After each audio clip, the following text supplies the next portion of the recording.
Class recording on नहीं किया था मैं। ठीक है, तो ये हमारा है मन, बुद्धि और अहंकार जो है चित्त है, उसका निरोध करना है हम लोग को। उसी को हम लोग क्या बोलेंगे? योग बोलेंगे। ठीक है। तो सांख्य के एक आगे हम लोग सांख्य दर्शन में क्या जोड़ते हैं? ईश्वर को जोड़ते हैं, तो वो योग बन जाता है। ठीक है। तो सबसे पहले हम लोग समझते हैं चित्त को। चित्त, चित्त मतलब हमारा मन समझो। ठीक है। तो एक वर्ड आता है चित्त भूमिया। ठीक है, एक आता है चित्त भूमिया और एक आती है चित्त वृत्तियां। ठीक है। तो चित्त की भूमिया क्या है और चित्त की वृत्तियां क्या है? योग दर्शन को समझने से पहले, अष्टांग योग को समझने से पहले आपको इन दोनों वर्डों को समझना पड़ेगा। ठीक है। भूमिया मतलब समझ सकते हो टाइप्स या स्टेज। क्या स्टेज है? चित्त का स्टेज क्या है? क्या क्या स्टेज होता है? मतलब आपके जो बुद्धि है, आपकी जो मन है, उसका क्या क्या अवस्था हो सकता है।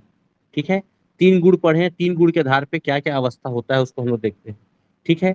तो पांच प्रकार की चित्त भूमिया है। भूमिया मतलब स्टेज ना, अवस्था। क्षिप्त, मूढ़, विक्षिप्त, एकाग्र और निरुद्ध। मतलब दुनिया में पांच प्रकार के दिमाग वाले लोग हैं। ठीक है। यानी किसी का दिमाग कैसा, ऐसा आप लोग खुद देखते हो, वेरिएशन है। अलग अलग लोग अलग अलग प्रकार से सोचते समझते अपने जीवन का जीवन जीते अलग अलग प्रकार से। तो योग दर्शन के अनुसार पांच प्रकार की मानसिकता वाले लोग रहते हैं। एक एक करके समझते हैं किस टाइप के लोग रहते हैं। अब ये पूरे योग दर्शन को ना आपकी सीजीपीएससी के तैयारी के हिसाब से जोड़ के देखते हैं। ठीक है। आप जो तैयारी कर रहे हो एग्जाम का, उससे जोड़ के देखते हैं। यानी कि आपका लक्ष्य क्या है? यही मोक्ष है आपके लिए। ठीक है। अब आप लोग कैसे सीजीपीएससी एग्जाम को क्रैक करोगे? यानी कि लास्ट में जब पता चलेगा कि मेरा एग्जाम क्रैक हो गया, मतलब मोक्ष को प्राप्त कर लिया आप, तो इसके लिए क्या क्या आता है? पहले इस पे हम लोग बोल रहे हैं, माइंड सेट की बात कर रहे हैं। आप किस माइंड सेट में रहोगे तो सीजीपीएससी का तैयारी करोगे। तो पांच प्रकार का माइंड सेट है, अब देख लेना आपका कौन सा माइंड सेट है। ठीक है। पहला माइंड सेट होता है क्षिप्त। ठीक है। क्षिप्त मतलब होता है इसमें रजोगुण का प्रभाव है। रजोगुण बताया था, उत्साही होता है, चंचल होता है बहुत। ठीक है। यानी बहुत ज्यादा क्या होता है? एक्टिव होता है, सक्रिय मन होता है, एकदम चंचल मन होता है। क्षिप्त जो मन होता है वो बहुत चंचल मन होता है। ठीक है। इसमें क्या किसका कमी होता है? संयम का कमी होता है। ठीक है। यानी कुछ भी देखेगा तो तुरंत क्या हो जाएगा? उसके लिए प्रभावित हो जाएगा, तुरंत उसको पाने की इच्छा करेगा। ठीक है। नहीं जैसे कि शादी हो रहा है किसी का, ठीक है, उसका अगले दिन पेपर है तो वो शादी में चल देगा वो। या फिर उसको क्रिकेट पसंद है, आईपीएल चल रहा है, उसका एग्जाम आने वाला है तो आईपीएल देखने बैठ जाएगा। यानी कि वो बहुत ज्यादा क्या रहेगा? चंचलता रहेगा उसके मन में। तो क्षिप्त वो है जिसपे रजोगुण की प्रधानता है, वो बहुत एक्टिव रहेगा, हर चीज को पाने की कोशिश करेगा। ये ले लूं, वो ले लूं, ये खा लूं, वैसा कर लूं, वहां घूम लूं, ये कर लूं। उसका जो मन है वो स्थायी नहीं है। तो ऐसे लोग क्या पीएससी की तैयारी कर पाएंगे? नहीं कर पाएंगे। पीएससी मतलब किसका? मोक्ष की प्राप्ति कर पाएंगे? नहीं कर पाएंगे। ठीक है। तो ये पहला पॉइंट हुआ। जिसमें रजोगुण की प्रधानता होती है, क्षिप्त पुरुष है।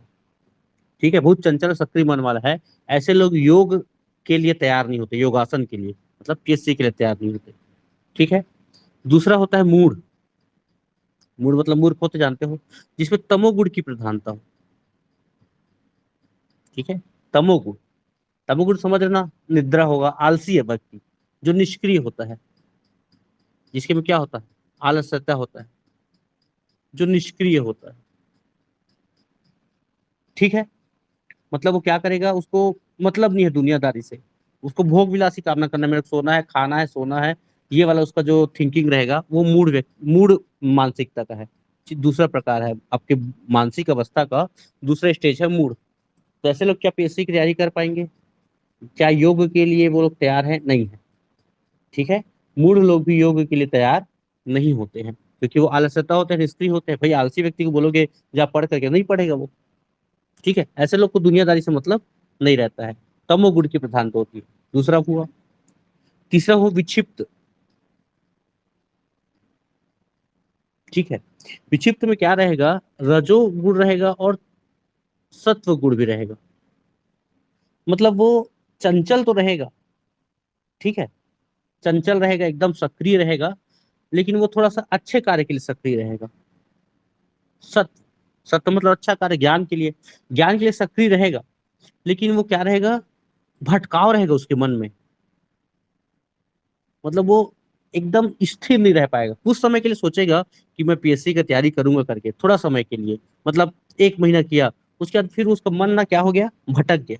जो पहला क्षिप्त वाला है, वो तो 1-2 दिन करेगा, उसके बाद फिर वो घूमने चल देगा, या फिर टीवी देखने चल जाएगा, मूवी देखने लगेगा कोई और। यानी आप पढ़ने बैठे हो, पढ़ते पढ़ते अचानक से आपका मोबाइल ध्यान चला गया, किस में, मोबाइल में, मोबाइल चलाना चालू, मोबाइल चलाते चलाते आपका अचानक ध्यान किस में चला गया, खाना में, फिर खाना खाना चालू, उसके बाद अचानक से आपको क्या, सैर करने जाना है, ये करना है, वो करना है, ऐसे करके आप लोग का जो बार बार बदलते रहेगा, तुरंत तुरंत मन दिन में बदल जाएगा, वो रजोगुण, वो क्षिप्त है, पहला वाला क्षिप्त है।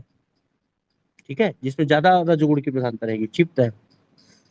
जिसमें आलस्यता रहेगा, दिन भर सोते रहेगा, ना वो पढ़ेगा, ना खाएगा, ना पिएगा, कुछ नहीं, उसको सोना है, निष्क्रिय है वो, उसको मतलब नहीं है, मिल गया तो ठीक है, नहीं मिला तो ठीक है।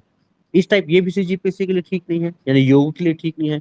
विक्षिप्त में क्या रहेगा, रजोगुण और सत्व गुण का साथ रहेगा, यानी कि थोड़ा सा वो तैयारी करेगा, एक आध महीना दिशा देगा। ये लोग रहते हैं ना, 2 महीना पढ़ा, उसके बाद मन नहीं कर रहा है और सामने दिख नहीं रहा है कुछ, क्या करोगे, इस टाइप के लोग क्या है, विक्षिप्त है। ठीक है, तीसरी अवस्था, ये सब मानसिक अवस्था है ना। उसके बाद अवस्था आती है एकाग्र। एकाग्र मतलब होता है सत्व गुण की प्रधानता होती है। ठीक है, यानी क्या करेगा, अपने विषय पर लगातार ध्यान दे पाएगा। ठीक है, लगातार क्या कर दे पाएगा, ध्यान दे पाएगा, लेकिन पूर्णतः निरोध नहीं कर पाएगा ना, पूर्णतः मतलब एकदम निरोध कर लिया, पूरा रुक गया, उसी में ध्यान दे रहा, ऐसा नहीं, कभी कभी भटकाव हो जाएगा, लेकिन वो एकाग्र रहेगा। ठीक है, ये 80% वाले लोग हैं, जो 10वीं 12वीं में 80% आते हैं, ये वाले लोग हैं। ठीक है, 35% वाले पहला है, जो आलसी लोग हैं वो लोग भी 40% वाले हैं, ऐसा समझ सकते हो आप। ठीक है, लेकिन ये एकाग्र वाले लोग क्या है, थोड़ा सा भटकाव रहता है, लेकिन पढ़ते हैं, 80% वाले हैं, 80% ये लोग आता है, 80-85 ऐसा टाइप का। और लास्ट होता है निरुद्ध। निरुद्ध वाला क्या है, ये सभी विषयों से ध्यान हटाकर पूर्ण रूप से एकाग्र होना जानता है।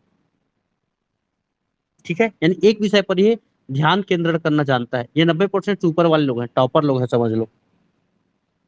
तो किसको किसका एग्जाम का तैयारी करना चाहिए, यानी किसको किसको योग का तैयारी करना चाहिए, बताओ। 5 तो बताए हूँ उसमें।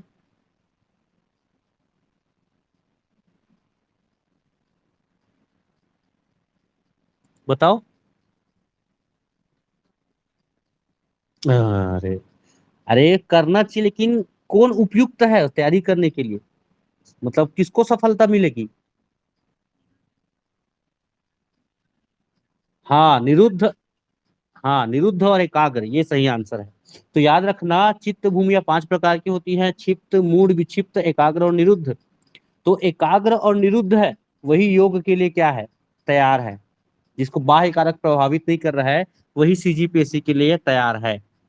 ठीक है, तो ये हुआ हमारा क्या, चित्त भूमिया, 5 प्रकार की चित्त भूमिया है। ठीक है, तो पहले तो आप लोग को क्या, अपने चित्त को पहचानना होगा, कैसा मेरा चित्त है करके, उसके हिसाब से आप लोग क्या करोगे, तैयारी करना चालू करोगे। ठीक है, अब हम लोग देखते हैं अष्टांग प्रकार कौन कौन सा है, यानी कि आपको मोक्ष तक पहुंचाने के लिए। ठीक है, मोक्ष तक पहुंचाने के लिए, यानी कि आपको सीजीपीएससी का पोस्ट दिलाने के लिए 8 प्रकार के आपको नियम मानने होंगे। यानी अंतिम सत्य को जानने के लिए, सुख दुख रहित, सुख दुख के बंधन से दूर होने के लिए, भव सागर से पार होने के लिए, दुख रहित अवस्था को प्राप्त करने के लिए, प्रकाशवान अवस्था में जाने के लिए, संपूर्ण ज्ञान प्राप्त करने के लिए, ईश्वर की अनुभूति करने के लिए, और इस जन्म मरण के चक्र से मुक्त होने के लिए, कितना सारा बात बोल दिया। इसके लिए आपको अष्टांग प्रकार, अष्टांग मार्ग, मैं बोला ना, ये व्यवहारिक है, ऐसा ये बताता है, ऐसा ऐसा आपको करना है करके। बाकी चीज ऐसा नहीं बोलते, निष्काम कर्म करो बोल देते हैं, लेकिन निष्काम कर्म का उसको डिफाइन नहीं कर पाता। इसमें क्या है, लाइन से बताया गया है, ये करो, ये करो, ये करो, ये करो, लास्ट में आपका क्या हो जाएगा, मोक्ष की प्राप्ति हो जाएगी। तो ये व्यवहारिक ज्ञान को देता है, व्यवहारिक रूप है समझ लो। जितने भी दर्शन है, खासकर सांख्य से संबंधित इसका दर्शन का ये व्यवहारिक रूप बताता है। ठीक है, तो अष्टांग जो नियम है, उसको हम लोग समझते हैं क्या क्या होता है। 8 तो पहले लिखता हूँ ना, इसको अपने कॉपी में लिख लेना, फिर एक एक करके सबको डिटेल समझेंगे, क्योंकि मेन तो सिलेबस में ही है। यम, नियम, आसन, प्राणायाम, प्रत्याहार, प्रत्याहार, धारणा, लाइन से याद रखना ना, ध्यान और समाधि। ये आपके क्या है, अष्टांग नियम है, 8 नियम है। यम, नियम, आसन, प्राणायाम, प्रत्याहार, धारणा, ध्यान और समाधि।